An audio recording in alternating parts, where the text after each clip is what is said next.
Alright, welcome back to the RazorwireReviews Podcast, take 2 in fact. I recorded this yesterday on the 2nd of October 2014, and I recorded about 45 minutes worth, and I had to stop, and I felt like it wasn't really going anywhere, and I wasn't happy with it, and so I decided to reconvene and try and do it today, which is the 3rd of October. It is currently 4 PM when I'm starting this, and I've moved to a different location as well. I'm now sitting in the kitchen, which might give me more of an echoey effect, I'm not sure. Also, I'm sitting in a chair which is really squeaky, so I apologise if that becomes a problem. I've also realised that I need a drink of water with me constantly because my mouth gets dry talking for so long, and I'm trying to, keep a good pace up as well. So, without further ado, I'm going to take my first sip of water now and get right on with the podcast. So, basically in the future, for anyone who's listening to this, listened last week and is going to plan on listening to this weekly, because it's now my plan to make this a weekly podcast. I'll just let you give you a heads up on how this is going to run. I'm going to start off with just general stuff, what's been going on lately, films I've watched, stuff that's going on in my life, whatever. And then moving on to questions from you guys, whether it's through Twitter, Facebook, YouTube, whatever. I had quite a few questions this past week, so that's cool, and I got a lot to work with. And then I'll move on to like a main event, like a big topic of discussion. And this week's episode, I'll be talking about my WrestleMania 30 story, part 1, because there's a lot to get through, and I don't want to make it too long. So, yeah, let's just crack right on with it. It is October, the month of horror. It started out, everyone's getting ready to watch horror films, and I know there's a lot of people who watch horror films all year round, but I'm not one of those people. In fact, I rarely watch horror films in October. It's not really my go-to genre. I'd even say it's my least favorite genre. I mean, if you look at the broad genres, at least, there's subgenres which are, absolutely horrible. I would never even, consider watching a film from. But, if we're talking broad, sci-fi, fantasy, adventure, horror, comedy, drama, horror is probably my least favorite. But I still enjoy horror. I just, a lot of it I don't like. But I'm for some reason, I just feel like the mood has taken me this year, and I want to watch a load of horror films. So me and my fiance, we were talking about what films we want to see. We came up with a list of about 110 films, so there's plenty to work with, which is handy because it's hard for us to kind of decide what to watch sometimes. So if we've got a lot of options, then that kind of reduces the time we spend talking about what film to watch before we actually watch it, and then end up not having enough time in the night to watch it. So we started off the 1st of October. We watched Sinister, which I really enjoyed, but it's from 2012, starring Ethan Hawke. It's kind of a supernatural kind of horror, which I didn't realize at the time, and it comes into play halfway through the film, and that's when I felt like it lost its edge, because up until that point I was so intrigued with the plot and kind of a little weirded out by it that I thought it would have been truly terrifying if what was going on in the film was because of, a serial killer, or, because of one person and not because of some supernatural outside force. It took a lot of the edge away from me from the film, but I still really enjoyed it. It was decent. And then last night we watched Child's Play, the first Chucky movie, and I've only seen the last Chucky movie, believe it or not, which was, I think, Curse of Chucky. I thought it was a great film. Well, not a great film, but it really surprised me. It was really decent and enjoyed it a lot. And apparently it goes back to the roots of the series and takes a more serious horror tone than a comedy tone. And I was looking at the plots of all the films, and I think I have seen most of the third one, where the boy goes to like army camp or something like that. So I have seen some of another one, but I don't really count. When I've watched like bits of a film, I don't count it as me seeing it. And if I don't remember much about it or whatever, then I need to give it another watch. But anyway, Child's Play, the first Chucky movie, which again arguably is probably what people consider to be the best and the most kind of focused and the most serious in tone, but it's still got some comedic elements to it, and I actually really enjoyed it. It really surprised me.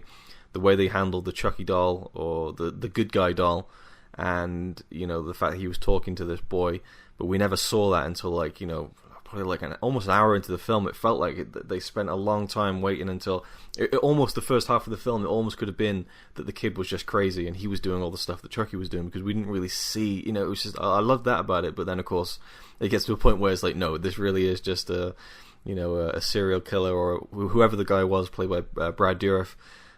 This guy's soul that's been transferred over to this doll, and then when he starts moving, you start seeing his face move and talking, in more of a sinister way, coming out of the actual soul inside him, and not the good guy doll talk, which is like, "Hi, my name's Chucky," like the usual doll stuff. that was really good. The animatronics were great, and it was just a really good dark film. And again, it had funny moments, but it was good. It wasn't scary, but it was fun, really fun. Enjoyed it a lot. And I sent out a message or a status on my Facebook asking if anyone could suggest me some horror films to watch. Got tons of suggestions from a few people, and so I'll add them to the list. And Darren Locke, who I doubt will be listening to this, but he actually commented that I should watch Slither by James Gunn. I didn't realize James Gunn directed Slither, but I have seen it before. In fact, I saw it in the cinema when it came out in 2006. And just a brief story about that. Around that time, I was in college in Cardiff. I was doing a TV and film production course. And oh damn, I tell you what, we got these fruit flies, banana flies, whatever you want to call them, these tiny little midgies, just floating around like the flat, and it's doing my head in. They've kind of subsided a little bit over the past couple of days. We've tried leaving out like vinegar and stuff, and some kind of soda at the bottom of a bottle, but man, they just really annoy me. It's like they're not constant. It's not like an infestation, but it's like just enough to piss you off every 2 minutes. It just flies there going, "Hey, don't forget, I'm still around. Oh, I'm gone again." Like, oh. Hate them. They're buzzing around me now. Anyway, well, they don't even buzz. That's the thing. It's just silent annoyances. Back to the story. I was doing TV and film production in college, and I didn't really take advantage of it. At the time I was backyard wrestling around the country and just doing that, and so that kind of took up my time and passion, which was a shame because I'm such a fan of film, and I always have been really. But during my teenage years, I kind of moved away from film a little bit in terms of my main interest, because wrestling was my main interest, and so I didn't take full advantage of those days in college, which I really I don't regret it now, but I just wish I had. I think what could I have learned if I'd really stuck myself into that fully and asserted myself. Again, I still have problems with confidence at that time, so it was difficult to get involved really in that course, but wrestling actually ironically gave me the confidence I think I need to move on with my life. But anyway, at the time I came in and I was really kind of down, feeling sorry for myself. I kind of had the first experience of falling in love, or so I thought.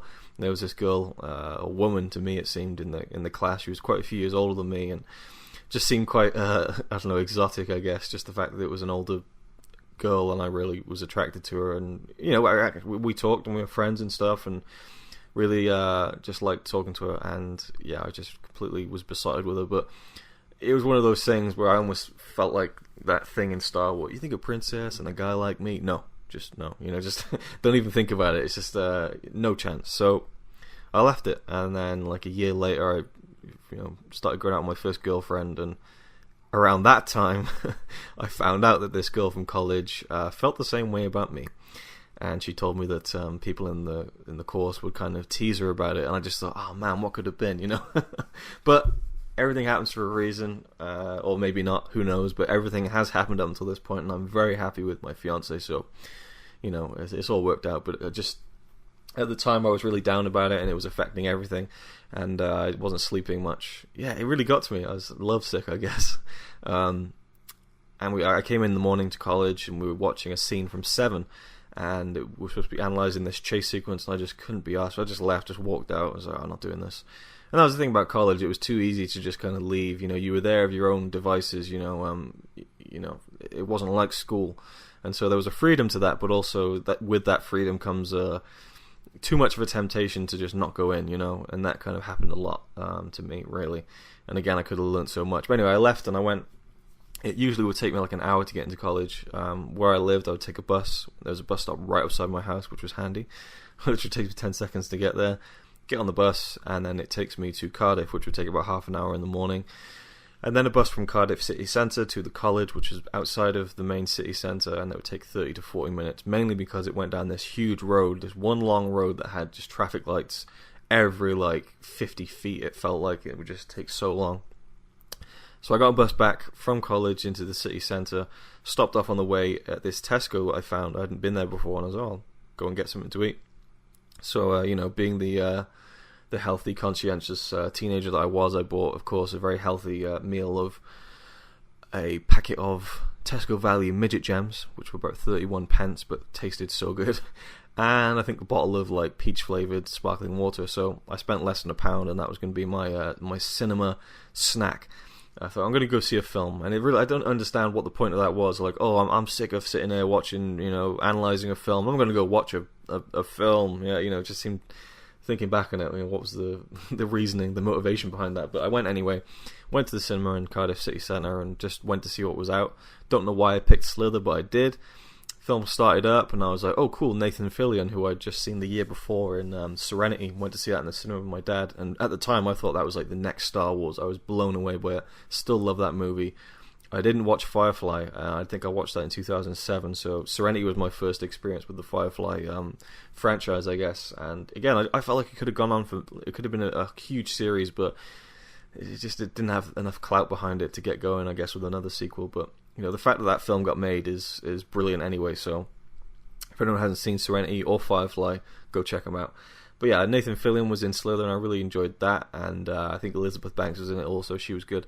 It's a really weird film. I won't go into it or anything, but there's a really grisly death out in this field at night, and I just thought it was one of the most disgusting yet awesome things I'd seen. But I enjoyed it. It was a cool little excursion, but I really need to get back to my college work and get over this kind of love sickness I had at the time. But yeah, I got lots of stories from my college days, but not as many as some people, because I wasn't really a drinker, or I wouldn't go out partying or anything like some of the people in my course. But I've still got a lot of stories from that time, and I'm glad I did it at least. Anyway, moving on to the questions now. I got one from Chris Vintomania on Twitter. I think he left this on the YouTube link for last week's podcast. Any TV shows from your childhood you enjoy watching now? I will admit, last year I downloaded and watched the first season or first series of Thomas Tank Engine from the 80s. Yeah, I really did. I was a huge fan as a kid. I loved Thomas Tank Engine. I used to know every single character. My late grandpa was astounded with my kind of retention of knowledge of all these characters, and thought it was incredible. But I absolutely loved it, and also loved trains in general. It wasn't just the Thomas Tank Engine, cartoony faces trains I loved. It was the real steam engines, and I'd go up to North Wales and see these real steam engines and stuff and love them. And what point was I? Yeah, Thomas Tank Engine. And so I love the show anyway, but I wanted to watch it just to see what it was like 25 years after the fact, because I just wanted to see what it was like, and I could appreciate Thomas Tank Engine now from a filmmaking standpoint in a way, because you can look at the models and how they used to do it, and I just appreciated that side of it. And also, they're very short episodes, you can just blast through them. And also, it was kind of like looking into, it's like in Harry Potter, the pensive, it was like looking into your old memories that you didn't even know you had and was just locked away somewhere. It's like, I remember that, I've never thought about that in the past 20 years, but I now remember it that I've seen it. And so there's cool little things like that.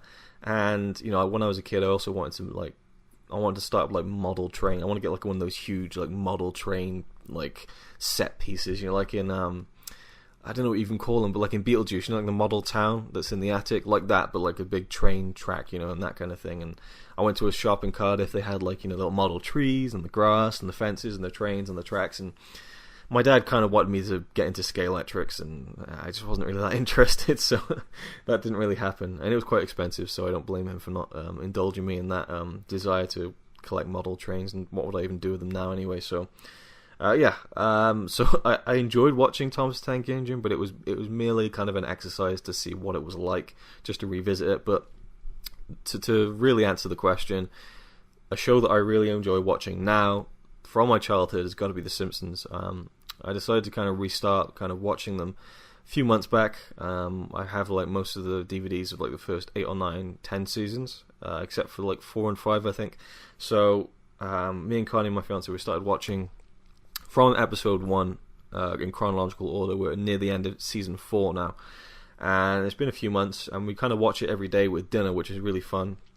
It is admittedly getting a little bit tiresome now, not for the quality, but just because of the repetition. We don't do it every day. We try and split it up sometimes, but I think after season 4 we might take a break and then come back to season 5 maybe in a few months or something. But it's been amazing. I mean, that show is just so incredible, and people could even say, oh, the first season wasn't that good because they look different, they sound different. The first season is really good, and it's only 13 episodes. You should really include it if you're going to kind of rewatch everything, I think. It's kind of vital, and I think there's some great episodes in there too. But season 2 is just an embarrassment of riches. There's so many great episodes. Season 3, I mean, forget about it. It's just incredible. And season 4's been great too. And 5, 6, 7, they all got great episodes also. So yeah, The Simpsons it's timeless. It really is. And we just watched. I'll talk about this later, but I just watched the Family Guy episode, the season premiere from this past Sunday, where the Griffins go to Springfield and we see The Simpsons. And seeing The Simpsons in HD and crisp, clean animation just isn't quite as charming as the 4:3 aspect ratio and the less than perfect animation of the old days in the early 90s. But love The Simpsons anyway, so thanks for that question, man. Film Speak on YouTube asks, is there a video or series that you've done that didn't meet your expectations? I don't know, it's a hard one to answer. Again, I've already answered it because I recorded this yesterday, but I'll try and be a bit more succinct this time. I think there's always going to be videos I make that I'm like, oh, this is really good, I enjoyed making that, and I hope people like it, and then no one watches it, and it's like, oh, that's a shame. Move on next. It's just the way it is sometimes. Sometimes the video doesn't connect with people, it doesn't hit any kind of spot in anyone watching, so you just got to deal with that and move on, I guess. But as far as series go, because I do a lot of video series on this channel, or on my YouTube channel, it depends if you're listening to this on my channel or not, but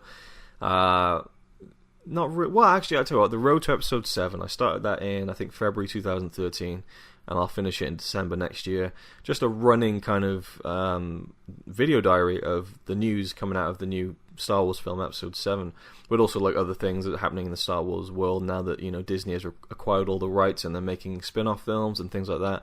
So I'm addressing rumors and like pictures and videos that are coming out and like the casting and things like that, speculation, and it's been really cool, but it really doesn't get that much attention on my channel compared to other videos I make. I mean, not many of those videos even break 100 views, and I have like nearly 2,000 subscribers, so it surprises me that there are so many Star Wars fans out there, but not many are interested in those videos that I make. But at the same time, it doesn't hinder me, because I'm kind of doing this for myself in a way, to look back on my judging of the hype of the new Star Wars movie. I mean, my dad he loves films, but he's not really a film fanatic, and he definitely is not a fan of films like Star Wars. But if there was somehow a way to see videos of my dad getting excited about, the news of The Empire Strikes Back coming out in 1980, I would love to see that. It's just cool little things to have, I think. So I'm enjoying doing the series, the road to episode 7. I've done about 40 videos so far over the past year and a half, but ultimately, it's fine that it didn't hit. Some things just don't, With YouTube, if you do a lot of things, and you do it for yourself, the things you enjoy, invariably a lot of them aren't going to hit. You're going to get a home run, you're going to hit like a triple, double, single. It's the same thing Steve Austin says on his podcast. Sometimes it just doesn't doesn't hit. So that's fine. The other series I've done have been really cool and have gotten great responses, so that makes up for it. The Epic Film Challenge, that didn't really get much response because I was posting so many reviews all the time, but I didn't really have any expectations for that. The RazorwireReviews Batathon was great, and I loved the response to that. Michael Keaton month last year in October, it was great. It was fun. I enjoyed it, and I put the most effort I've ever put into a video series went into that Michael Keaton month. Video every day with clips and trailers and images and trivia, and I packed so much into all those videos, did skits. And it was a bad idea, My original inspiration was Cinemasca's Monster Madness. Every year, James Rolfe over at Cinemasca does 30-day or 31 days of horror movie reviews on his channel, and he's been doing it for almost, I think 8 years, something like that. I wanted to do an October month-long series as well, but I didn't want to do horror because, as I already said, I'm not really a huge horror fan. So I thought I'll do something different. I'll do Michael Keaton month, which was a good idea, but most people in October were just watching all the horror reviews, so I kind of picked the wrong time to do it. But that being said, it has gotten new life over the past year. I've gone back and looked at those videos, and some of them have thousands of views, because there are some obscure movies out there that starred Michael Keaton that there aren't many videos about, so people can find that and then maybe find the other videos. So it's cool, it lives on, and over time, other videos get attention, so that's really cool. But otherwise, yeah, there hasn't been really a series that hasn't met my expectations. And videos, there's plenty of videos that fail to hit the mark, but you just got to deal with that. His second question from Film Speak is, if you were a feature-length film director, what type of films do you think you'd make? this is where I think I probably don't have like a really good shot of making it as direct, because I don't have like a game plan like, oh, this is the kind of film I want to make.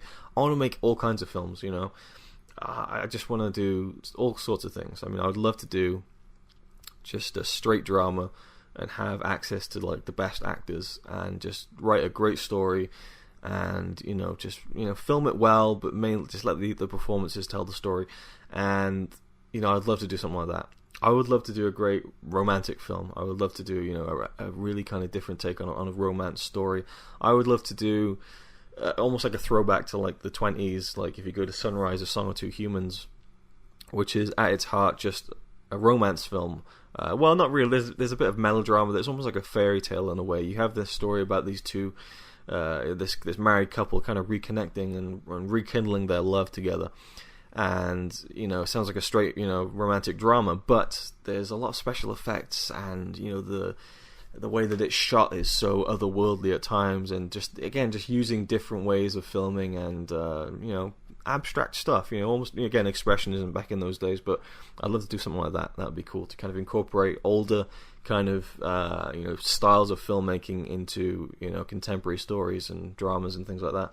But also I'd love to do science fiction. I would love to do a great big epic science fiction movie about, you know, space travel and, you know, using practical effects. You know, all the ships would be models and matte paintings of planets and stuff like that, and as little CGI as possible, but again focusing on the characters, people you can relate to and enjoy watching, and not have the visual effects take over from the story, that kind of thing. I'd love to do horror. I'd love to do a film which, you know, I always watch a horror film and I think, oh, I wish they hadn't done that, you know, and I wish I could apply that to my own kind of horror film, because I would never do a jump scare in a horror film. I don't think I would.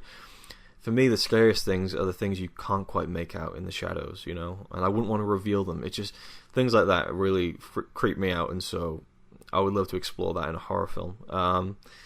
Fantasy, I'd love to do a big sprawling fantasy film, again in the ilk of like Lord of the Rings, going to like real locations and stuff and kind of building sets there. I think that'd just be an amazing thing to do. But yeah, if I was a film director, I'd make all sorts of films. Action, I'd love to do a big action movie, you know, crime, everything, or just everything basically. I mean, yeah, I could just make films forever, really. But I'd love to have the resources to even try to do that. Thanks for the questions, Film Speak. Next up, we have Ryan Chatway, who gave me a whole bunch of questions. I'm only going to answer a couple of them, and there are a few questions I got also this past week that I'm going to save for next week, so that I don't spend too much time this week. And if no one gives me any questions, you know, before next week's podcast, then I'll have a few backlog to kind of to go to. So, Ryan's first question: you like Pink Floyd and Rush? Well spotted. They're my two favorite bands of all time. If you had the chance to see them live at any point in time and could choose only one song from each band, what would it be? Great question. Really love this, and it was really hard to think about.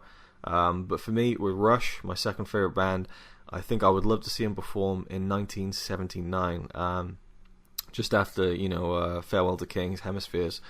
And the song I would love to see them perform is La Villa Strangiato, my favorite Rush song. Just amazing instrumental song with just the most amazing guitar playing from Alex Lifeson. I mean, the whole band sounds great, but it's really his amazing solo that just does so much with so little at times, and just is just amazing.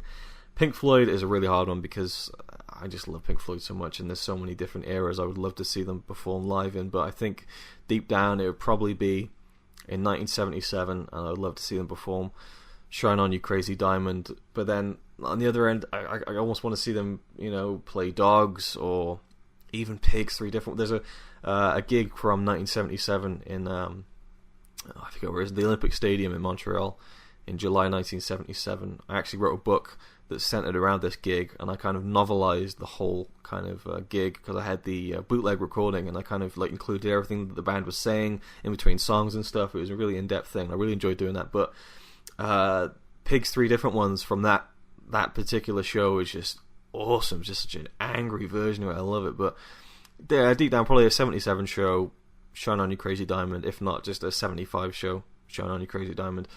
That would probably be my pick. One of my favourite songs from them, and one of the longest ones as well, so I get to enjoy more of it.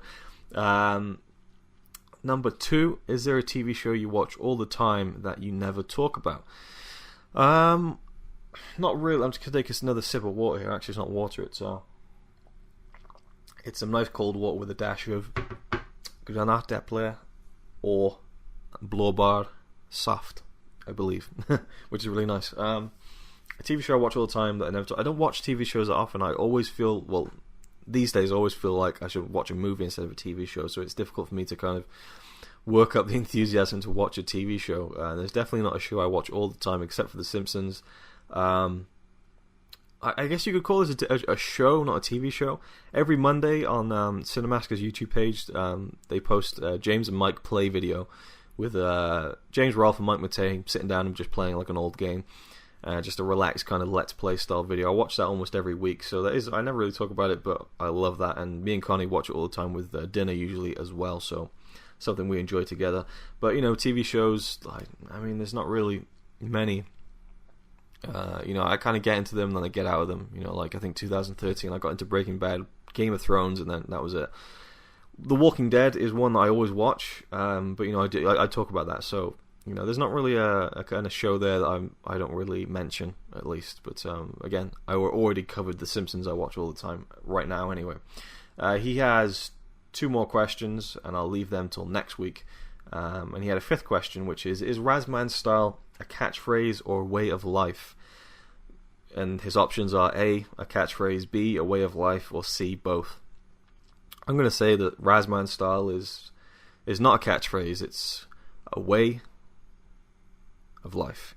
Next week there'll be questions answered from Ryan. Again, got 2 of his that I'm keeping. Another one from Chris Vint, which kind of it ties in with next week's podcast with WrestleMania, so I'll save that for next week. And also a couple of Twitter questions from Callum Flynn, so if you're listening, your questions will be answered next week. Quickly, before we move on with the main part of this, I want to talk to you about a few more things. I saw a picture yesterday of Mark Hamill and Carrie Fisher at some function, and Mark Hamill's beard just looked incredible. Like, it looks so epic and big, and he just looks awesome. He looks just like such a badass old Jedi, and it's so exciting to me that we're going to get to see Luke Skywalker in another Star Wars film. I'm saying this on Facebook. I really hope that Mark Hamill will stay on for episodes 8 and 9, because I would love to see him kind of bridge that gap and be a constant throughout the new trilogy, but I don't know if that's going to happen. But I'm just grateful we're going to get to see it, because I just think back to when I was an 8-year-old experiencing my first kind of state of melancholy, where it was just like, wow, this is really great that I just watched the end of Return of the Jedi, but no more Star Wars movies with Luke Skywalker. I was always a Luke guy. I loved Han, but I was never like, my friends always loved Han Solo the best, but I was always a Luke guy. So it's going to be awesome to see him in that. The Simpsons Guy, the Family Guy episode where the Griffins go to Springfield, I was really anticipating it, really looking forward to it, and I really enjoyed it. It was a good one. It was like a 43-minute episode. You could definitely tell it was a Family Guy episode by the humor and just the framing and everything about it. But it was fun to have all those guest stars from The Simpsons and to kind of see them in Springfield and lots of references and things like that. And I really liked how they kind of had a commentary on how the Family Guy has been accused of ripping off The Simpsons, as a show, but they put that within the context of Homer and Peter was better Duff or Pawtucket Ale, with the beer representing each show. And there's a bit where Moe, the bartender, pulls the bottle of Pawtucket Ale from Peter's hand and says, "Look," rips the label off, and there's a Duff label underneath it, which is kind of, again, just insinuating that Family Guy just slapped a new name over The Simpsons and put out a show, which I think is hilarious that they referenced it. And I thought, fair play to him. It was really funny. And then just that line from Peter where he's like, "Well, Duff's great, and we all loved it when we were growing up, but I haven't seen it in years," which I think is how most people see The Simpsons. It's great, but they haven't watched it since like the mid '90s. Yeah, and then it ended with the huge fight between Homer and Peter that lasted like 7 minutes, the so-called chicken fight, which was a lot of fun, just really imaginative and just great stuff. And yeah, I really enjoyed it. It was really good. Probably should have happened like 6-7 years ago, but it was still fun for what it was. And not as good as it could have been, sure, but I'm not going to analyze it that much. It was just enjoyable fun. It was good stuff. I've recently, last Sunday, I watched Raiders of the Lost Ark for the very first time. Yes, I grew up watching Star Wars on VHS. My stepdad had the trilogy. He also had the Indiana Jones trilogy on VHS. and he tried to get me into those as well, but I just didn't click with them, and I've never watched any of the 3 main Indiana Jones films all the way through, so again, I don't feel like I've seen them. I was always just more interested in escaping to the world of Star Wars, and I was obsessed with it, for years as a kid, and so I never really got into Indiana Jones. And again, they're darker films as well, at times, but yeah, it was just never something that I kind of gravitated towards. And I've been waiting to get the Blu-ray set, or to watch it some other way, and it never happened, but I finally decided to bite the bullet, let's just watch it. So me and Connie watched it on Sunday, both really enjoyed it, and I'll probably talk about it next week. And on Tuesday this week, we also watched The Temple of Doom. We're probably going to watch The Last Crusade this weekend, and round it off with Kingdom of the Crystal Skull, which I have seen. Unfortunately, I watched that. That's the first Indiana Jones film I saw from start to finish, when it came out in 2008, and I enjoyed it. A lot of stuff I didn't like about it, but it wasn't like, oh, sacrilege. So I'll tell you my thoughts on the Indiana Jones franchise next week. Hopefully I'll have seen them all by then, but I really enjoyed the first 2 so far. I was going to talk about something else, and I did talk about it yesterday when I recorded, but I'm going a bit longer than I did yesterday, so I'm going to leave that until next week. I might even make a video about it, in fact, but it relates to my director series in November. And finally, just to let you know what something that's been going on in my kind of non-YouTube life this week is I've been writing. I've been trying to write anyway. And I have this big idea for a book, but I'm leaving that for a while because it's so big and I'm trying to figure it out still. But I have a book that I'm writing that's about my experiences as a backyard wrestler and, traveling around the UK and meeting people, wrestling people, and I did that for, I think, 6-7 years, pretty consistently, so I've got a lot of stories to tell. And I've kind of been writing kind of stuff since I started, really, 2004, 2005. Well, I started doing backyard wrestling like the late 90s, but I got into the community, this whole community was blown open to me, and I'll talk about that in the book, but in 2004 is when I fully started, wrestling and like traveling around and wrestling other people and going to like, Newcastle, Manchester, London, and stuff like that, but yeah, I'm going back to all those original writings from like 2004, 2005, 6. I'm going to have to write all the 2007 through 2010 stuff from scratch, which is a shame because there's a lot of stuff I've forgotten. Like, I'll look back at something I wrote in 2005, and there's so many things I've forgotten about, but because I've written them down, they're there now and I can remember them, but a lot of stuff is just lost in my head now. But I've changed the title. The title was always going to be my wrestling name with a little subtitle that was going to be Sanddog, A Tale of Blood, Sweat, and Elbow Drops, which I quite liked, but I think just having my wrestler name as the title is a bit weird, and like, it's a weird name anyway, and I'll get to that in the book, but I've changed it to Back to the Yard, A Tale of Blood, Sweat, and Elbow Drops, so I'm going to start kind of working on that when I have the time to do it, and looking forward to it, and kind of just kind of getting that done. I wanted to get that done for so many years, and so yeah, I'm looking forward to doing that. Now, let's move on with the main event of the RazorwireReviews podcast, the triple threat of wrestling, movies, and life. Now, WrestleMania 30. I went there this year and was there live. And yeah, it was an incredible experience. But before we get to that, just to kind of give you a little backstory, or a lot of backstory. I got into wrestling when I was, I'd say, let me think about it, 97, 98, about 9 or 10. But I got really into it when I was about 11 or 12 and would watch, just obsessed with it, just absolutely obsessed. And I just, I wrestled with my mates in school, outside on the grass, just on the weekends, again, just in fields and in woods, and loved it, absolutely loved it. I loved everything about it, the escapism, the theatricality, the athleticism, and loved everything. Awesome. And WrestleMania has always been something that has intrigued me and been a dream of mine to go to. WrestleMania is, the be-all and end-all of wrestling, in my opinion. It's the one big show every year. It's the Super Bowl of wrestling, but it's bigger than the Super Bowl. I mean, the pomp and circumstance of WrestleMania cannot be contested, really, whether you love or you hate it. It's a spectacle. It really is, and I always wanted to go. When I was in high school, I made a pact with some of my friends who did enjoy wrestling. We're going to go to WrestleMania 20. WrestleMania 20. Like, we're like, yeah, because, the 20th WrestleMania. And it felt like at that point in 2004, we'd be leaving school, we'd be 16, and we'd be like, married with kids and stuff. It just felt like we'd be so adult by then, but that wasn't the case, clearly. and it never happened. And so I watched WrestleMania 20 at home, on pay-per-view, and it was, the dream kind of died there. Really, I realized that when you left school, you didn't suddenly become an adult and had money and could do things. You had to kind of work at it, and so the idea of going to WrestleMania never came into my head again.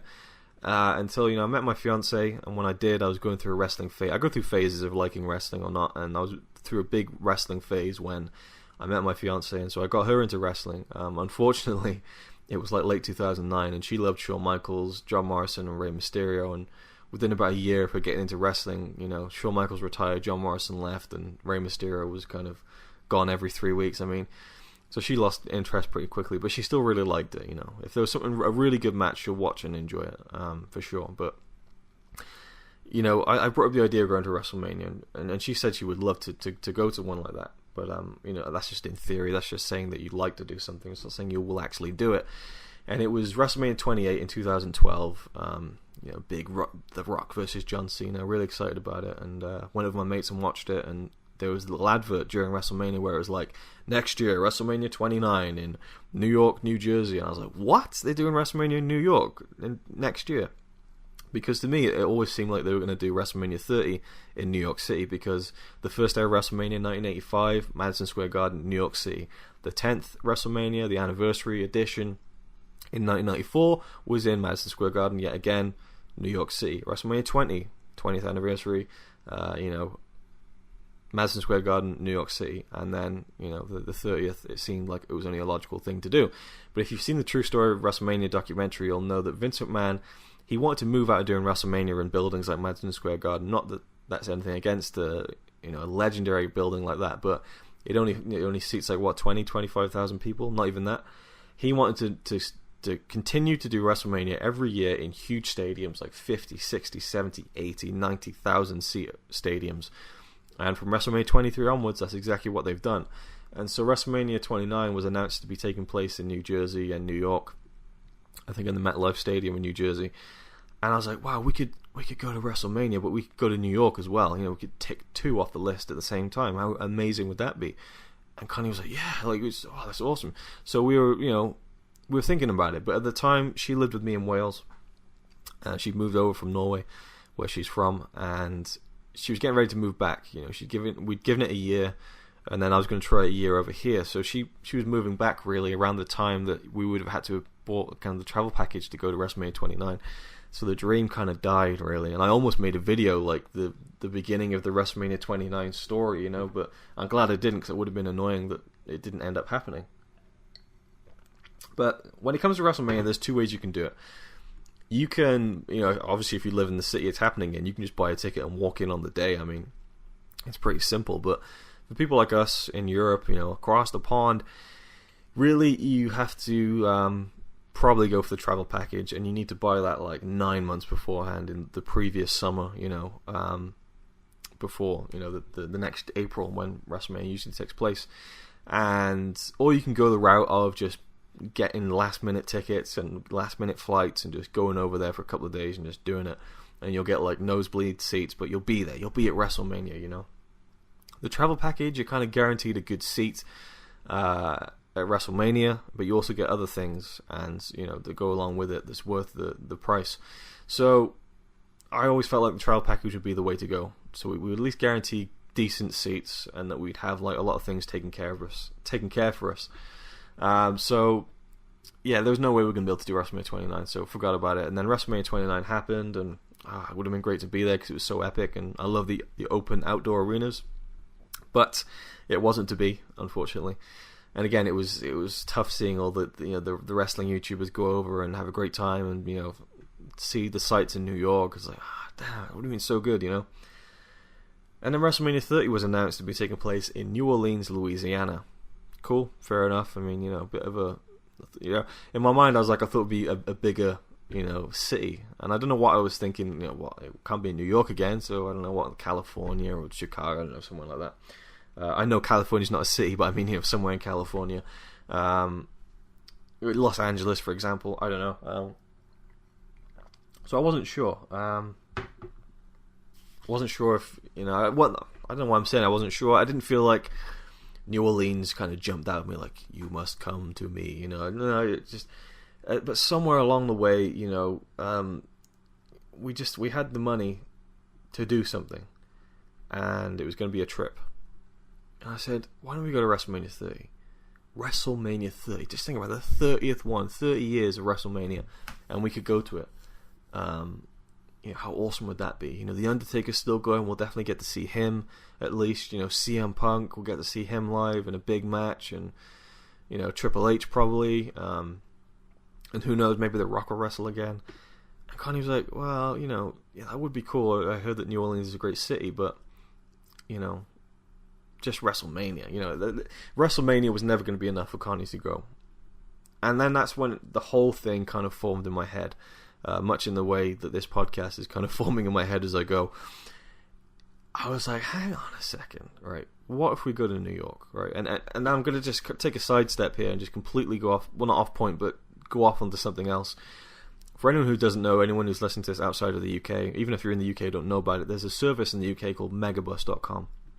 It's a coach service that goes all around all the major cities in the UK, but at discount prices. And now you think that it would be like, you know, a discounted kind of traveling experience, but no, I've traveled with National Express. It's the same deal. It's just a coach, you know, but for some reason they've made it work. You know, they've been going for I think 10 years now, and I've been using Megabus for almost 10 years. You can get journeys that go 3-4 hours across the country, and it'll cost you like, you know, £5 or something. It's crazy. Back in the day, you could get it for like 50 pence sometimes, or like £1. And I knew, I'd heard over the past couple of years that they'd start doing Megabus in America. And I thought, well, let's just check out the Megabus US prices. And there they were, you know, New York to Philadelphia, you know, like $1, like, you know, less than £1, ridiculous prices. So again, I have these two really good friends from the YouTube movie community, Robbie Webster and Ryan Chataway. And we talked about how cool it'd be to meet up. We've been friends for a couple of years, and I spoke to Robbie, and I was like, Robbie, what do you think about, you know, me and Connie coming to visit you guys? I mean, would that be cool? You know, could we stay with you? I mean, you know, what would you think? And he was like, yeah, cool, you know, of course, that would be awesome. I'd love to meet up.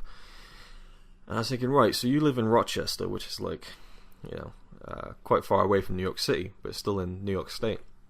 So I looked up New York City to Rochester on Megabus, and they had that route. And it was about $15, but it was doable. And I thought, we could do it. We could go to New York. We could go visit Robbie. We could come back to New York. And then we could just take megabuses down the whole country, down to New Orleans. And then I thought, what about Ryan? You know, Ryan lives down in Florida, and I was thinking, oh, could I megabus it down to Florida? So I looked out the route, and I mapped it all out, and it was there right in front of me. And I was like, Ryan, what do you think? And he's like, yeah, definitely do it. It'll be epic. You know, come over. We'll gladly have you two over. Just got to work out the days. And I was like, we could do this, you know.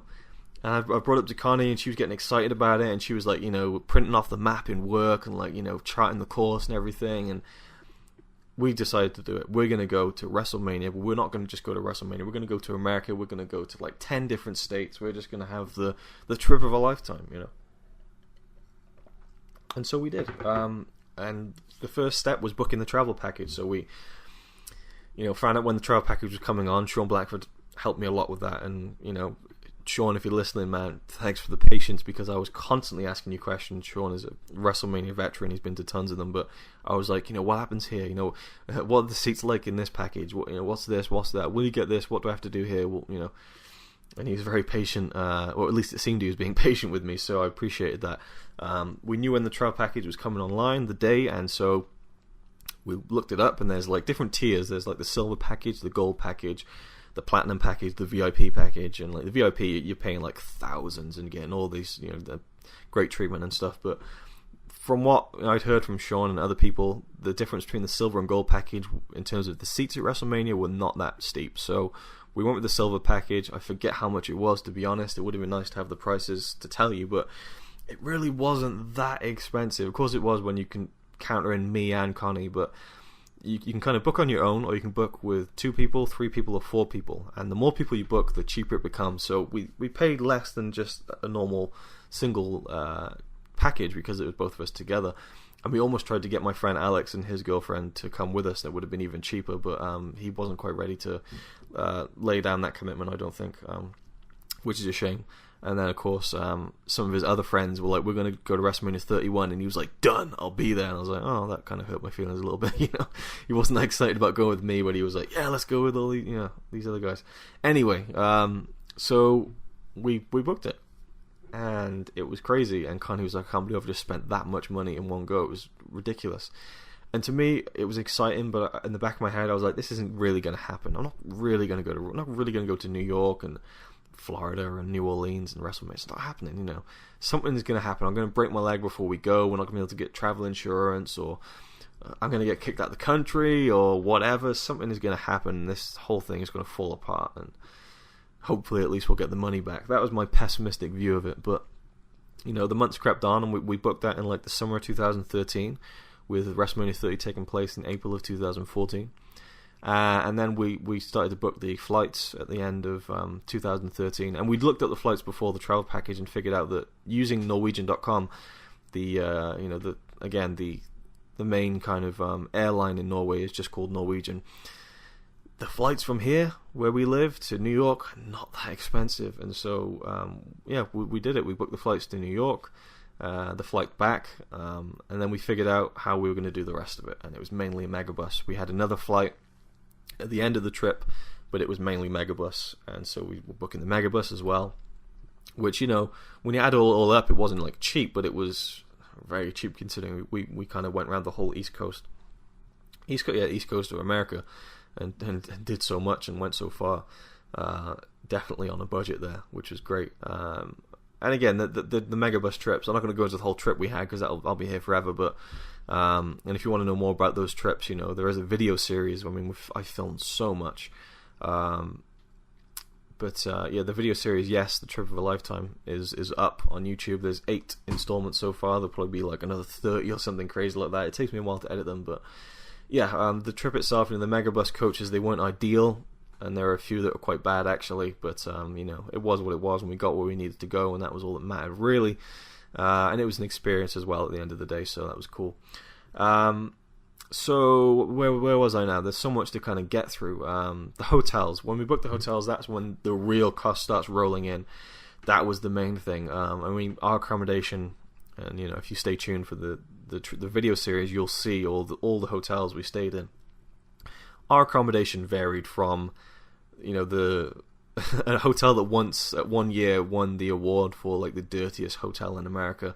We went from that to like a Hilton, you know. I mean, it was crazy. It was such a stark contrast throughout the whole trip. I mean, one day we were up at Niagara Falls in Ontario, Canada, and it was snowing and it was freezing, and within like 3 or 4 days we were down in Jacksonville, Florida, experiencing the hottest climate I've ever been in. So there was such a stark contrast between people, locations, climates, and everything when we went on that trip. That was what I loved about it. The variation was just incredible. But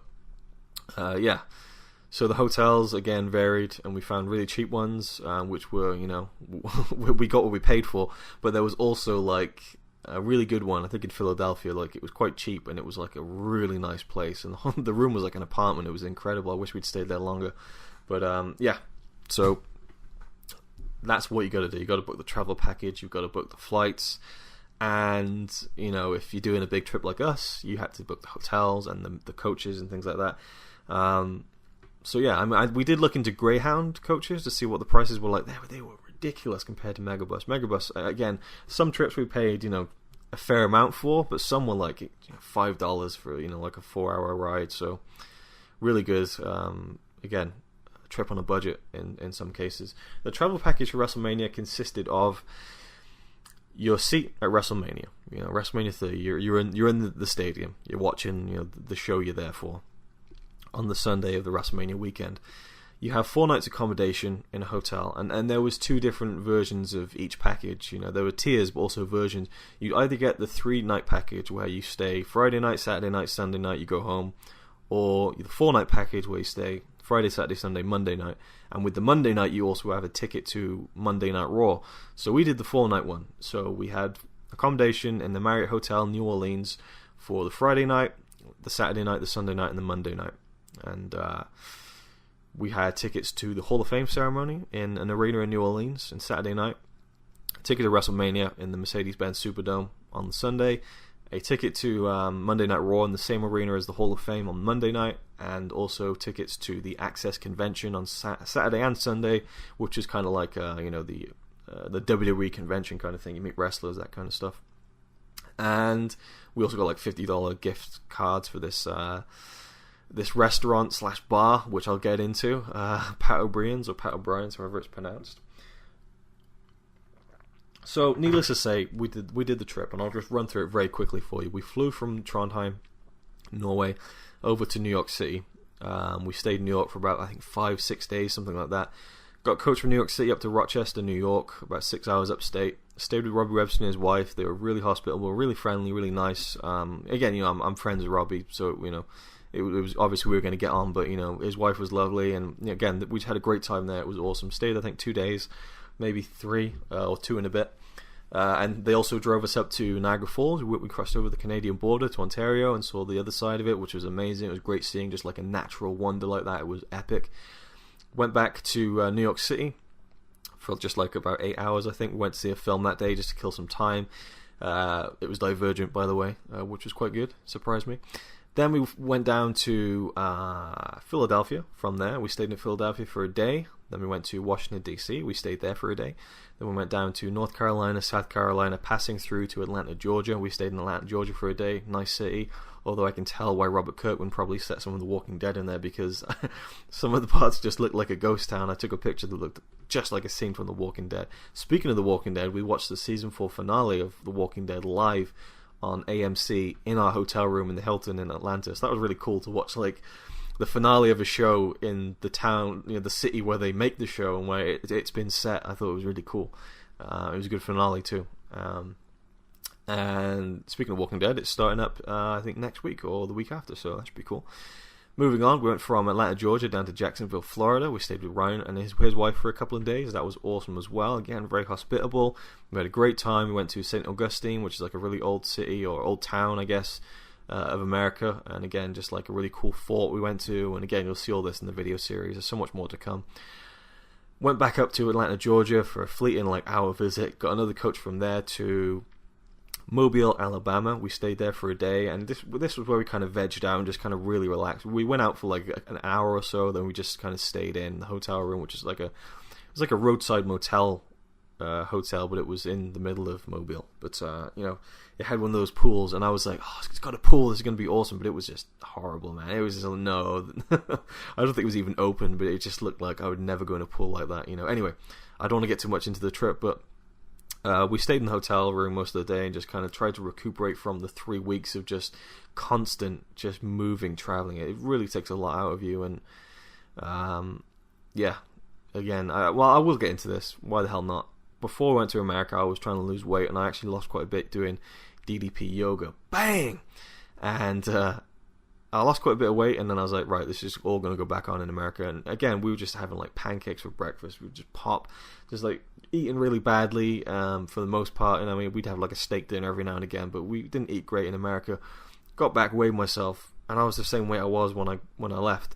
And the only thing I could think of is we were walking constantly. Like, my feet were absolutely annihilated. I was having real problems with my knee, actually. My knee was really hurting me in New Orleans.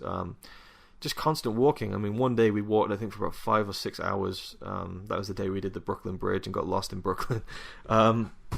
So, again, the cardio just really paid off. But we just really were exhausted by the time we got to Mobile. And we weren't there to see anything special. So we just stayed in the hotel room, watched TV. And that's when I got the notification on my phone, because we got SIM cards, pay-as-you-go SIM cards. Not pay-as-you-go, sorry, prepaid SIM cards. Connie had one that could call and text and use the internet so that she could get in touch with Robbie and Ryan when we were visiting them. And I had just one that was data, so I could just, again, we could both kind of stay in touch with home without needing to kind of find an internet connection. We could do it on the move, and we could post pictures and updates, and that was really great. I enjoyed that. It was good to stay connected, but not too connected at the same time. And so I was on my phone, and it was announced, and this was like, I think this was Thursday. We were in Mobile on Thursday, and we were getting ready to go down to New Orleans the next day on Friday, and that'd be the start of WrestleMania weekend. And people had already arrived in New Orleans at this point, and I'd seen people saying like, "Oh, we're here in New Orleans. This is crazy and stuff." It's, I want to be there now. I don't want to be in Mobile, Alabama. I want to be excuse me, I want to be in New Orleans. And I had friends actually from the UK who were going, and they would text me saying, oh, we're there now, and I'm like, oh, I wish I could be there. So yeah, it was really exciting, but they announced on WWE.com Stone Cold Steve Austin will be at WrestleMania 30. I was like, oh my god, yes, can you believe it? I'm going to get to see one of my favorite wrestlers of all time live. Obviously he's not wrestling, but he's going to make an appearance. And I was thinking the whole build up to WrestleMania 30, I was like, come on, Stone Cold's got to be there. You know, it's the 30th WrestleMania, you know, just an appearance, anything. It seems like the stars were aligned and that was going to happen, because I remember like a few weeks before that, it was said online that, you know, no one had contacted Stone Cold about WrestleMania. I was like, are they stupid? It'd be great to have him on. Why won't they do it? But they did do it, and it was, you know, well, I'll get to that. So I was really pumped, you know, the day before we get to New Orleans, Stone Cold's going to be at WrestleMania. That was just awesome. And I'm a huge fan of the Steve Austin podcast. In fact, he's kind of pushed me into kind of doing this podcast on a more regular basis, because I love listening to his and looking forward to it every week. So yeah, that's my kind of inspiration to do this weekly, and hopefully get people excited to listen to this every week. Hopefully, anyway. I don't want to kind of blow my own trumpet or anything, but hopefully people enjoy these and and can keep up with them. So I was actually listening to the Austin podcast on the road. You know, we'd stop at a hotel. I'd download one, listen to it on the coach, and when we got the coach to New Orleans, it was like 5 a.m. We had to walk like about 40 minutes from the hotel through the middle of Mobile at like stupid o'clock in the morning, which was horrible. And we got to the coach stop. No one was there as well. It was really unnerving, but eventually we got on the coach. The coach turned up. And we both listened to the latest Steve Austin podcast, and it was this really funny bit. He was talking about his iPhone. He got the new iPhone ringtone, which is like doot doot doot doot doot doot doot doot doot doot doot doot doot doot doot, and he was kind of imitating it in, you know, only the way he can, like dun dun dun dun dun dun dun dun dun dun dun dun. It was just like really funny, and we were cracking up and just like really getting into the mood of WrestleMania. And you know, it was like an early hour coach. We got rolled into New Orleans like 7 o'clock in the morning, something like that.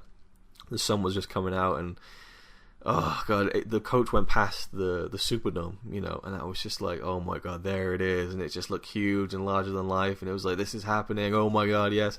And there was like every street had like these banners on all the you know, the lampposts with just like, you know, Daniel Bryan, Brock Lesnar, Undertaker, John Cena, Hulk Hogan. It was like, oh my god, this is it. We're here. We're at WrestleMania, you know, city. It's just like, it was amazing. And I tweeted as soon as I got off the coach that, you know, we're here in New Orleans. Got a tweet back like almost instantly from Robbie, who was one of the UK guys who travelled over, the YouTube UK guys. And he was like, oh, we'll meet you in the lobby or something like that. And I can't remember exactly what it was. And so we dragged our suitcases, my new suitcase, by the way, because my original suitcase broke and we had to leave it in Philadelphia. More on that in the video series. So I took my new suitcase, we went down to the hotel, found the Marriott. As soon as we got to the Marriott, bumped into Chris Hill, Mr. Big Red 1990 from YouTube, and he was outside. I was like, hey man, and you know, just had a brief chat, and again, it was just like, this is it, we're here. It was awesome. Went to the lobby, you know, signed in, and this was another thing that really stressed me out, because they were sending out the travel package with, you know, all the seats, the tickets, and everything that we needed for this weekend. They were sending it out like a few weeks before WrestleMania, and we were leaving like 3 weeks before it, and so we arranged it with the travel package department that they would send our travel package to the Marriott Hotel and keep it there for us so we could pick it up in New Orleans. And I just felt like, what if it goes missing? You know, I was so stressed out about it. But we checked in, and she was like, here's your travel package. Awesome. And then, like, Sean turned up behind me, and he was like, hey, man, we hadn't met each other before, and so that was awesome. Just, you know, said hi to him, was exhausted, but it was cool to see him. He was there with someone else who I didn't know, but he seemed cool as well. And, yeah. And then went to our room, and the room was amazing. The room in the Marriott Hotel in New Orleans, I just want to live there. That bed was incredible. The bed was amazing. Best bed ever. So, yeah, we got there, we unpacked, again, early in the morning, got out the travel package, got excited about it, looked at like the seats where we were and stuff, and it looked like good seats and things, and we were like, yes, it's going to be great. We decided to go out to Bourbon Street, which was just down the road from our hotel, so we went out for a walk down Bourbon Street, and it just smelled like, I don't know, what did it smell like? It smelled like a baby's changing room that kind of the homeless people lived in. Like, it just smelled like a beer, piss, and puke. It was disgusting. They were washing the streets. I mean, clearly the night before it only just stopped, you know, at like 10 in the morning. we walked all the way down there and just had a look at what was around, and it wasn't as kind of legendary as we kind of heard it was, but it was still very cool, and it was cool to soak up that kind of culture, the deep South Louisiana culture, and I love the buildings and the little balconies and things like that. So it was cool, and we went back to the hotel, I think, and this is where my videos will probably give me a better idea of what exactly we did. I mean, it's been like 6 months now almost since we did the trip, and actually it's been 6 months now exactly. Wow, that's cool. And so remembering every little detail is hard, but we kind of went to like IHOP to get some food, and I think at that point I spotted these two wrestlers from NXT. One's called Adam Rose, who I just seen like the past week, like the week before I left. I saw his stuff, thought he was pretty cool, and he was having some food with Adrian Neville, who's the NXT champion now.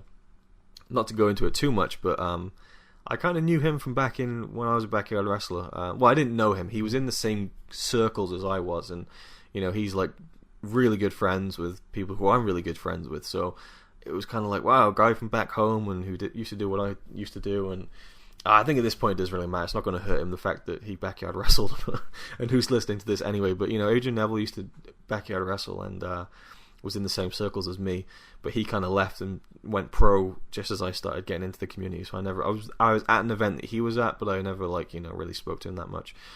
And so he left IHOP, and I went after him and I went, "Hey man," and he's like, "Hey." And I was like, "You don't know me, but I'm best friends with this guy. Well, not best friend. I'm really good friends with this guy. And he's like, "Oh, all right." And I was like, "Yeah." So, and he's like, "I'll say hi to them for me and everything." I was like, "Yeah, sure." And I was just asking him, how the weekend was for him, and if he was wrestling or anything. He was doing some matches at the Access convention. Took a picture with him. That was cool. Shook hands with Adam Rose as well. And yeah, it was just cool just to say hey, and all the guys back home would just think it's really cool that you're making it, which he really is right now, which is incredible and awesome.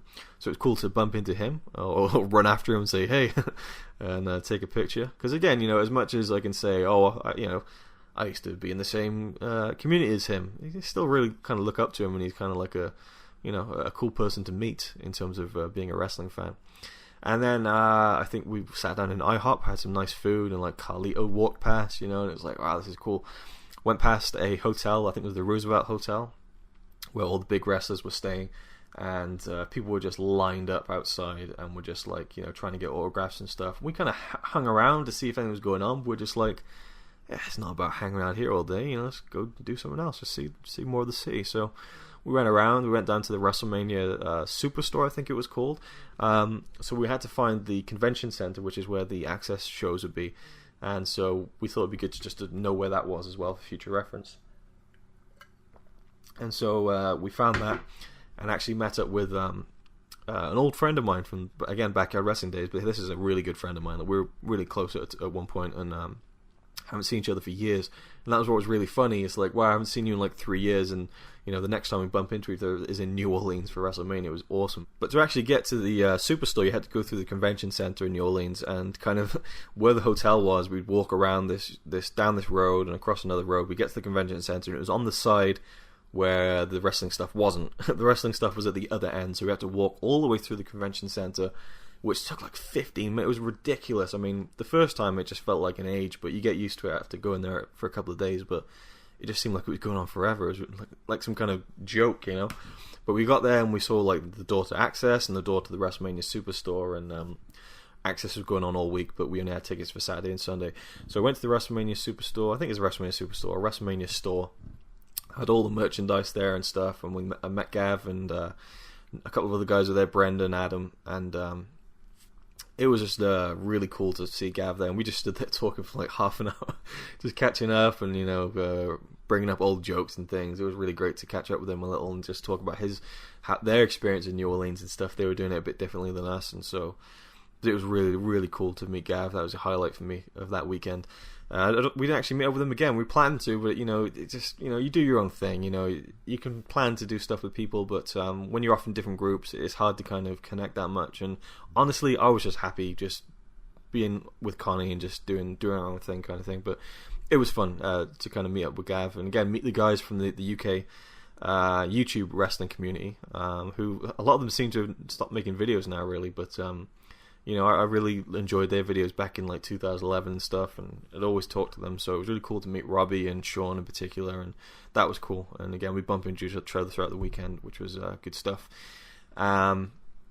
What did we get? I think we didn't get anything from the WrestleMania store until the next. We got like the free poster that came with like the travel package. We had like a little leaflet thing, and so you know, I'll just tell you what we got from the Superstore and not try and break this up chronologically. But we got like the official program, which is like this huge like double magazine size thing, which I guess you can get signed by people. I didn't get it signed, just wanted it for the kind of the memorabilia aspect of it. The poster, the kind of the exclusive free poster, which you got signed by a few people at Access. I don't think. Oh yeah, Connie got did she get a t-shirt? Yeah, Connie got a WrestleMania t-shirt. Like it was when the New Orleans themed WrestleMania. It looked really cool. Before we got to New Orleans, actually, we ordered 2 wrestling t-shirts because it was probably going to be cheaper. But when we got to New Orleans, we figured out that it wasn't really that much different. But we ordered it from WWE shop and got it sent to Ryan Chataway in Florida, and so we picked it up, a few days before we got to New Orleans. And Connie got the Undertaker 21-0, I think, t-shirt, something like that. Got like a raven on the front with like a list of all the people that Undertaker beat at WrestleManias, and really cool t-shirt. And hey, she got the last ever streak t-shirt because the streak's now broken. So that's cool. And I got the Daniel Bryan Yes t-shirt, the main one that everyone was getting, the one that he was wearing during his entrances and stuff. So I didn't get an extra t-shirt. I was happy with the Daniel Bryan one. Didn't have the money to anyway. But Connie got the WrestleMania 31, so that, I think it was like I was there on the back as well. I would have liked to get one of those myself, but there's only a limit, and again, with money and having a trip on a budget, it was tough. So got a few things over the time we were there. I forget what we did the Friday night, to be honest. Not much, really. Again, I might be forgetting something, but we went out for food.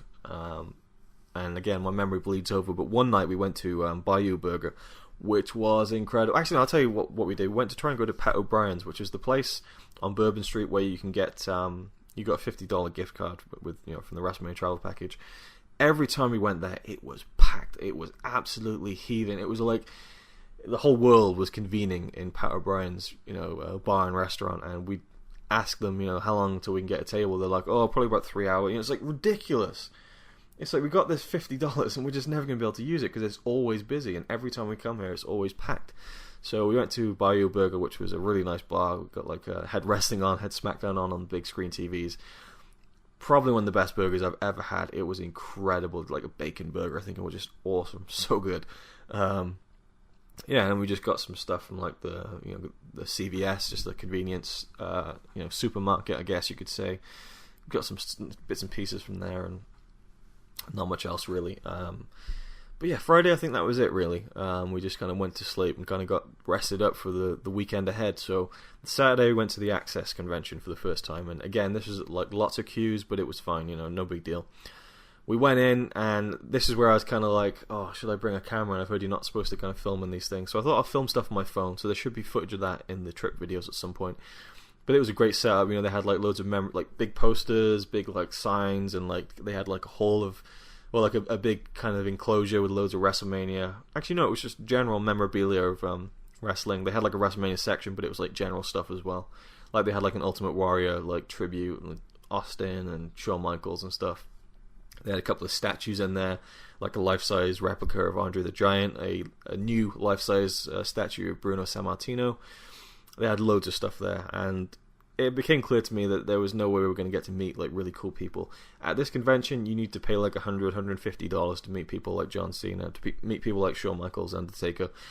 We didn't have the money for that, and it really sucked because I would have loved to have capped off this whole experience by meeting my favorite wrestler of all time, Shawn Michaels, but it just wasn't to be. So I just kept seeing like the guys like Shawn and Robbie like, oh, I just met Shawn Michaels, oh, I just met Ric Flair, just like, yeah, fuck you. Not really, but it was just like, it was a bit of a sting because I would have loved to have met even Daniel Bryan on that weekend because it was such a special moment for him. And I'm a big fan of him. He's my favorite current wrestler. So anyway, we kind of just met a few people. We met like Kofi Kingston, Lillian Garcia, and meeting people like that doesn't bother me really at all. I don't get starstruck.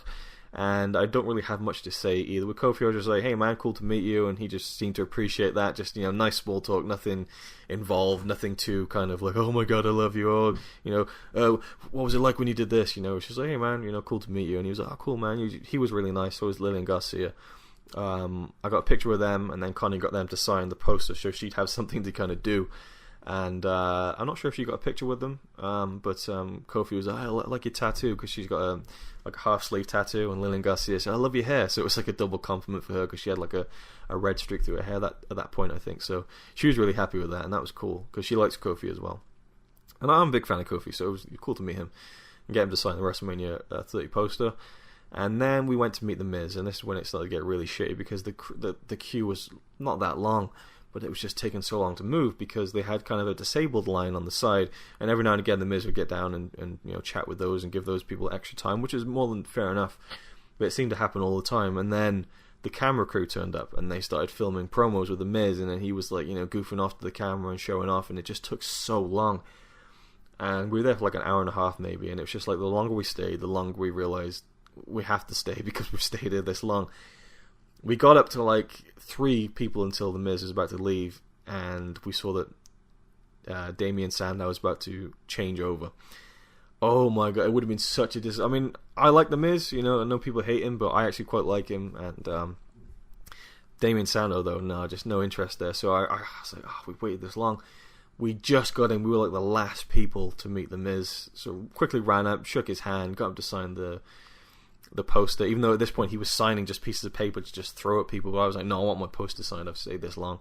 So he signed the poster, and I shook his hand. I said, hey man, I just said, oh yeah, I really loved your matches with Daniel Bryan in 2010. And he was like, oh yeah, and I was like, yeah, and that was it. Really, I just had to quickly run off and make sure Connie got to meet him as well. So that was that, and it was like, oh, that's a bit shitty. And then we just walked around and had to look at stuff. I mean, there was like a line for Seth Rollins we could have got in, but again, they're there for like an hour, maybe 2 hours, and then they change over. So you might queue up for an hour, and then it'll change. It's potluck. You could queue up for fucking Teddy Long, and then just as you're about to meet him, it'll swap out and it'll be like The Rock or something.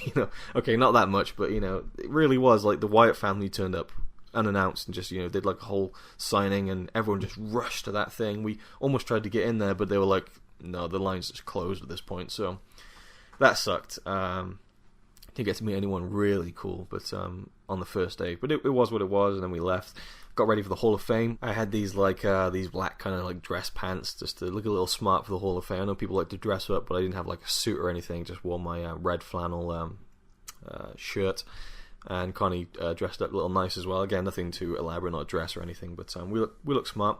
Went over to the New Orleans arena. I forgot what the arena was called actually, and went through.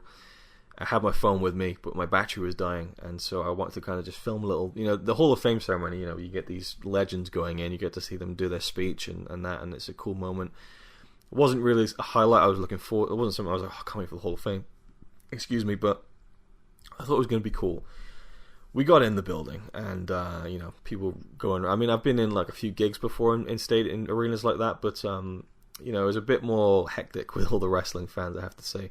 They were already selling all the merchandise and stuff and things like that, but we just went in, found our seats, and this was when it just became so surreal. Like, we walked down the steps, and we were looking for our seats, and I was looking at the row, and I'm like, you sure it's this row? And she's like, yeah, and I'm like, it can't be this row. This isn't our seat. This is not our seat. But it was, and we sat down, and we were 2 rows from the front. Now, we were on the side. There's the big stage like you'd see on Monday Night Raw, but it was the Hall of Fame. And we were on the side of the stage, but it kind of cut off so that there's a section of like seats where all the wrestlers sit, in their big, tuxedos and stuff, and the wrestling section. We were like 2 rows from the wrestling section. Everyone was right in front of us. I mean, I could have spit and it would have landed on John Cena's head. It was mental, and like we saw Austin walking in from the side, and there was Stone Cold Steve Austin, like 20 feet away from me. I've been listening to his podcast for months at this point. Felt like I know him, and there he was, just chilling out and laughing with people. I'm like, he's right there. Antonio Cesaro was there, and everyone was loving him that weekend. He was like so over that weekend. Everyone was doing the taunt and everything, and singing this theme song. Da, da, da, da, da, da, da, da, da. that was like a theme of the weekend. Everyone was chanting. Again, the whole atmosphere of the weekend was wrestling. You just people chanting yes around the city, and just like big kind of just rowdy crowds of people just going mental for no reason at all. It was awesome. It was really cool. I'm not that rowdy myself, but it was cool to witness it. And then, Cesaro came out for the Hall of Fame, and everyone was like, cheering for him. And he was doing these interviews on the red carpet kind of thing on the front of the stage, and every now and again he'd look up to us and he'd kind of just behind his back with his hand kind of motion like, come on, cheer for me a little bit more. And he was really funny guy. He was also signing autographs at the WrestleMania Superstore, and we saw him there like up close and stuff. Big fan of him, but didn't get an autograph or anything. And then Bryan came out and everyone was going nuts chanting yes. In fact, when he walks out to the Hall of Fame ceremony, there's a camera following him from behind, and the camera zooms in on the crowd, and you can see my face in between the arms and stuff on the what's it called, the Journey to WrestleMania Daniel Bryan documentary on the WWE Network. So if you have that, you can spot my face. Well, I guess because I know my face, I could spot it easily enough. But yeah, you can see me in that documentary. That's how close I was. And again, everyone was like dying for him to do the yes chant, but of course it was a Hall of Fame ceremony, and this is before any of it had started, by the way. They were just, the wrestlers were walking in, and he kind of looked up to us with a little grin, and just like, with like a little tiny point, just kind of like, yes, it's just, which is really fun. And John Cena was sitting on the very right of the wrestling section, so he was right close to us. And throughout the whole night, he was sat on his phone fucking texting. Connie's got a brilliant picture of him just sat there with his face down, trying to like sneakily text probably Nikki Bella. And it was just like, he's supposed to be this guy who's so like, has so much respect and honor for the business, and you got these people out there telling their stories, and he's just sat there on his phone texting his girlfriend. It was just really funny to see. And especially the contrast. I mean, you could look, you could see all the little lines on the people's faces, that the wrestlers sitting in front, Dusty Rhodes was right there in front of me with Christian, and Bob Backlund was there, and that was what I thought was really, because you saw John Cena, who's not paying attention, he's on his phone, and then you got Bob Backlund, who's like way in the back of the wrestling section. He was there, he had his hands together, and they were between his legs, and he's sitting up back straight, and he was just intently listening to every word everyone was saying. He was like a child in school. He was so attentive and so respectful of what was going on. I just thought it was kind of sweet, because most of the time Bob Backlund is absolutely mental and off his trolley. More on that probably in part 2 or 3 of this podcast. Another funny story about him. And so the Hall of Fame, I mean, we had Lita do her speech. That was cool. Who else? I think it was Carlos Colon, something like that. Sorry, I forget his name. I think that's right. Carlito and the others inducted him. Razor Ramon, he did his speech, but it was cut off short because Mr. T did his speech, and it went on for ages. He kept going on about his mother and how much he loved him. He was like, I love my mother. And he's like, I love my mother on Mother's Day, on Father's Day, on New Year's Day, on Christmas Day. And it felt like it was a joke, but it really wasn't. He just loved his mum that much. And they hit Kane's music. Kane came out and was like, you gotta wrap this up, man. So he just kind of awkwardly embarrassed and just left and was like, sorry, I've gone over, bye guys. So that was kind of awkward. And then we had Jake the Snake Roberts, or actually that was before, I think. Maybe not, I'm not sure, I can't remember the order, but Jake the Snake Roberts, the best speech of the night by far. Very deep, funny, dark, moving. Great that happened, and DDP was there as well, and it was cool seeing DDP. I'd been doing his yoga thing for months, and so I felt like I owed something to him, so it was cool to see him live on stage. And then the main event was the Ultimate Warrior.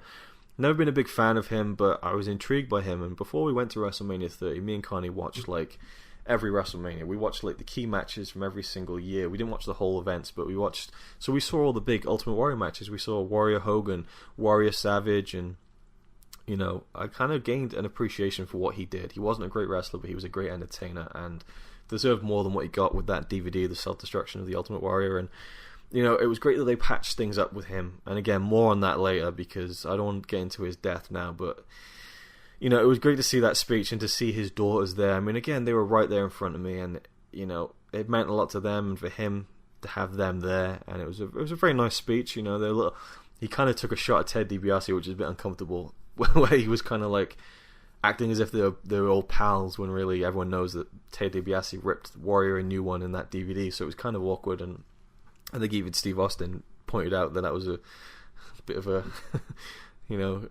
collar tugging moment, like, oh god, but it was a great speech. And again, during his speech, he was saying like, no, no, no, and we all started chanting yes. And again, that clip of me and Connie going yes with the arms is on I think the Hall of Fame speech, and is definitely in the Daniel Bryan documentary as well, because they used a clip of that just to show that the yes chant was taking over and stuff. So that was cool to be there for his swan song in wrestling, even more so on the Monday night.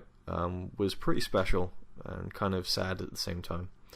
But the Hall of Fame I just couldn't believe how close we were. There was two people in front of us, obviously a father and his son, and the father just grabbed the son around the head and just pulled him in for a big hug, which is a big grin on his face, like, this is fucking brilliant. Like, they were loving it, like how close they were. And we had the exact same seats for Raw as well, so we knew we were going to have great seats for Raw. But WrestleMania, we weren't quite sure. We knew we were going to be at least 100 rows back, so again, it was kind of almost a crapshoot. Like, is it going to even be any good? We didn't get to see anything.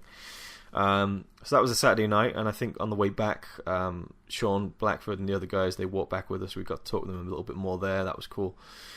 I don't know how he found us. He just popped up. He's like, hey, look. I was like, how the hell did you find us in this massive crowd? Went back to hotel again, sleep, and then WrestleMania day. We tried to go to Pat O'Brien's in the morning, again packed, no chance. Got some food somewhere else, I guess. Went to Access again just because we could. And that time they had like they had it all weekend, but we tried to go to the Legends house set they had, where they had kind of legends that you could meet on the set, like a kind of just like a mock-up set of the Legends house, and they had Rowdy Piper, along with what's his name now? I forget his name. Howard Finkel, of course. I would love to meet Howard Finkel. He's such an important part of WrestleMania history, as is Roddy Piper, who they both, I think Howard Finkel announced at WrestleMania 1, but Piper was in the main event at WrestleMania 1. How perfect would that be to get my poster signed by him? So we queued up for about half an hour, and then they switched over with like Jimmy Hart and Pat Patterson. I was like, oh my god. And then I bumped into a guy called Nottage, who I knew from Backyard Wrestling days, and we never really talked that much, and it was cool just to say, hey, how are you doing? How are you enjoying the rest of the weekend? And that was it. And then just a random meeting again of someone that you knew years ago, a million miles away. It was crazy. But I was really gutted I couldn't meet Roddy Piper, and he kind of swapped them out for Mean Gene Okerlund turned up as well to do some stuff, and then Renee Young turned up to interview them. So again, it was like, oh, we're getting held up with these camera crews. Every time we go somewhere, they bring a camera crew and shut down the line. But I was standing right next to the barrier, and Mean Gene Okerlund was there, and Mean Gene's a legend again. Just the guy who talked to all the big names. He was there for all the Hulk Hogan promos. He was there for wrestling history. Just one of the most iconic people in WWE history, in my opinion. And he looked over at me. I had my Superman t-shirt on. He looked at me and he goes, Jesus, Superman is here, in a really sarcastic tone. And it was amazing. Mean Gene Okerlund wisecracked me in real life. It was epic. That made it all up to me. I was like, that was awesome. And everyone was laughing, and it wasn't like a kind of a putting me down kind of. It was just like a fun little thing that people were enjoying, and that was awesome. I really, really liked that. And then we walked around, went to the into the kind of the showcase of memorabilia that they had. We had to queue up for that, but it was took 10 minutes to queue up. We went inside, and they had the statue of Bruno Sammartino, who of course again is one of the legends of wrestling, and was the champion for so long. And I was like, right, there's a statue of Andre the Giant, a statue of Bruno Sammartino. Let's take pictures of the Andre statue first. So we went over, took pictures of the Andre statue, to see how big the size was. Went over to the Bruno statue, and there was a little bit of a queue, probably about 2 people waiting. One guy was standing on one side of the statue, and the statue's kind of got Bruno holding up his arm, kind of triumphantly. The fan was there holding up the arm as if he was raising Bruno's hand. On the other side of Bruno's statue was Bruno Sammartino. I had to do a double, what the fuck? Did they make some kind of animatronic of him or something? It was Bruno Sammartino. He just walked in just to take a picture with a few lucky fans, and we missed out by one person. I was like, oh my god, if we just turned right, I could have got a picture with Bruno Sammartino, with the Bruno Sammartino statue for free, no less. But he got quickly chaperoned away, but it was like, oh man, that was a shame. But cool to see him at least in the flesh. That was nice. And then we went to the Undertaker's graveyard, which was really cool. There's like a big set, and they have like all the gravestones with like the people's names of the people he's beaten. We took photos there. There was like, photo ops and stuff, and so that was cool. I think that was it. Oh no, then we queued up finally for another Legends thing, but it was just like it was right at the back of the room. It was almost like hidden away, really small line, and it was Ricky Steamboat and Paul Orndorff. And again, Paul Orndorff, main event in WrestleMania 1. Ricky Steamboat was at WrestleMania 1, but Ricky Steamboat was one of my all-time favourites, and to meet him would have been amazing. So I thought, let's just do it. And so we were there, and the queue was moving slowly again. Then the disabled line came in, and it was moving slowly. And then we were like, oh my god, it's going to switch over anytime soon, or they're going to leave. And they were like, okay, we got to leave now. And I was like, oh my god, there was like another 25 people in front of us, and it was just like, ugh. And so there was a couple of people in front of us who were getting really impatient and being real dicks about it, but they were only kind of outwardly showing what we were feeling anyway with their frustrations. And this girl was like, no, you're going to stay there, and we're going to meet you, because we queued up. And Ricky Steamboat was like, well, I was out of my hands, and it's like, no, you're gonna. But we were getting mad at the people who were controlling the lines, the staff, because there was staff for people like Kofi Kingston who were like, come on, move, have you got your thing? Get it, come on, are you getting a camera? Are you taking a picture? Get it ready. They were like really pushy, and it was like a small line.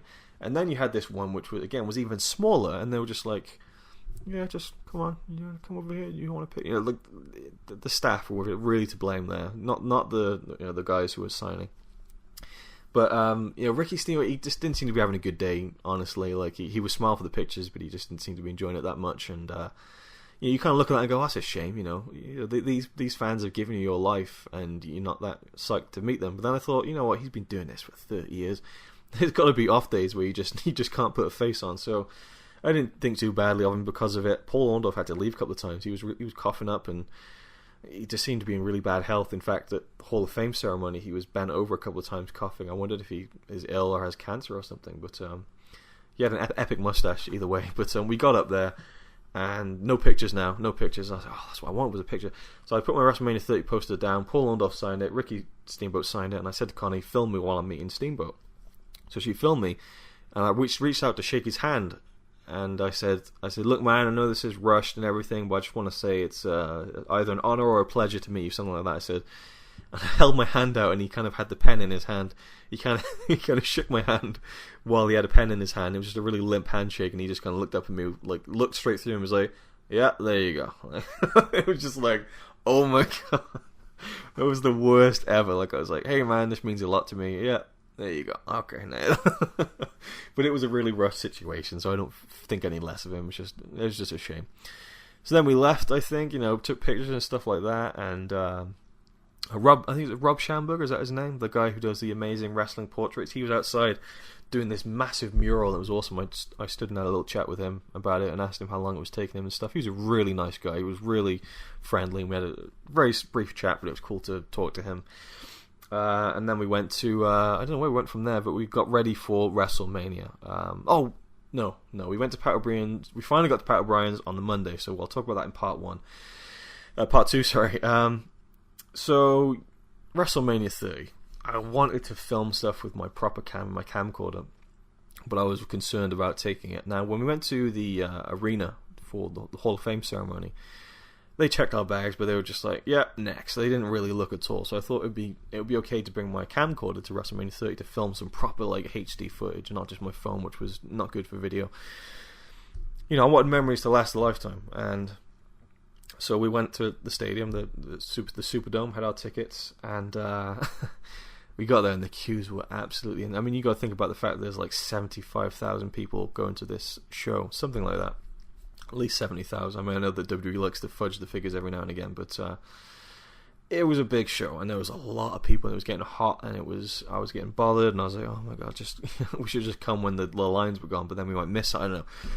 So we just stayed in the queue. We were in the queue for maybe like an hour and a half outside the building, and gradually we got closer, but we saw the other lines like around the huge building were actually going in quicker, and then we noticed that our section, we were supposed to be going in at a different section of the building. I was like, oh my god, what happens if we get there now and they say you have to go and queue up again around the other side of the building?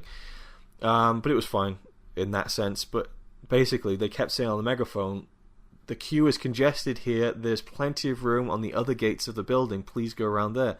But no one was fucking doing it. And we weren't either because we couldn't move. We were locked in, you know? So it was really frustrating because there was nothing we could do. We were just stuck there, you know, just like, okay, we just got to ride this out. And we rode it out, and it was probably, I don't know, probably at least an hour and a half solid just queuing. It was just terrible. We got to the thing, and I was just really stressing out. And I was like, right, I've got a secret compartment in my satchel bag that my camera will fit in. But if they look through it, they'll see that I've hidden it. So it would be better to just leave it in the bag and just play dumb, you know. And Connie was like, look, if they tell you you can't bring it in, then you've got to just go back to the hotel and leave it there and then come back and you'll miss the beginning of the show. And I'm like, oh my God, stressing out. I shouldn't have done this, you know. And then she had a Canon camera, which is a picture camera, but it can film on it. And I asked her to film a few things. But, you know, I wanted to film more. I wanted more to film, you know. And so, yeah, I just thought, this isn't worth the gamble, you know. And then I just thought, you know, what do they care? What do they care if I film? You know, people film everything on their phones now, and they even encourage it. You know, I think like WrestleMania 31, they wanted people to film it anyway because it's like themed around the whole kind of social media, you know, picture video thing.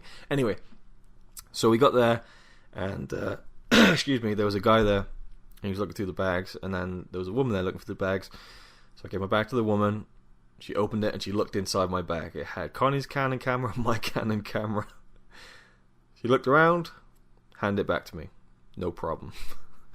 The weight of the world was lifted off my shoulders. I was elated, and we floated through, showed our tickets. We were in the building.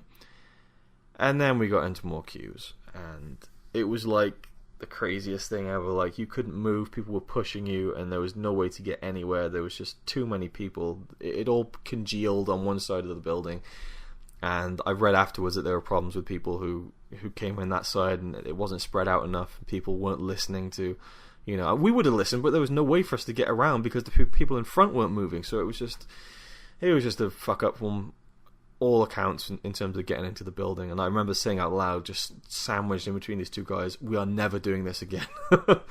Luckily it freed up, and then it was not too bad, and we made our way to our seats, and we got inside. Oh boy, we got inside. It was unlike anything. You know, I've been in stadiums like that before. I've been in the Millennium Stadium. In fact, I've been on stage at the Millennium Stadium filming a band and saw myself on the big screen once. So it's not like I'm unaccustomed to something this big, but it was just the fact that it was WrestleMania and that it was filled from the floor to the ceiling with just rabid wrestling fans. This huge WrestleMania 30 sign, this huge ramp, the ring, and our seats. They weren't close, but they were good. We could see everything, and it was just, again, it's just like a religious experience for a wrestling fan to walk into that building for the first time. It's something that everyone who's been to WrestleMania, I'm sure, will always remember, especially one of these big stadium shows, and you just see that sign and you realize you're here, it's happening, it's time for Wrestle-fucking-Mania. Thank you for listening to the podcast. Stay tuned for next week's, where I will go into part 2 of my WrestleMania 30 story. Hope you enjoyed this one. I hope it hasn't been too long for you. And again, more questions will be answered next week. And also, again, feel free to send me any questions you want about anything, even suggestions of things you'd like me to talk about through Facebook, Twitter, or YouTube. Again, you can find me on all those outlets. So there it is. Hope you enjoyed this. I've enjoyed doing this the second time around. Yesterday, I was recording this up in the living room, and I kind of didn't have a nice spot for the microphone, but I'm down here now in the kitchen, and it was a lot more comfortable for me to talk, and I'm talking really close to the microphone, so I feel like I'm getting more across. So, yeah, I've enjoyed this, and there's probably more I forgot to mention about the weekend, but, you know, there's just so much you can go over, but there it is, in depth, the first part, and the second part will be WrestleMania 30 itself, the Monday Night Raw the next night, and just the general feeling coming out of WrestleMania 30. So there you go. Thank you for listening, and as it's a Wrestle special, to quote Steve Austin, I'll catch your ass down the road.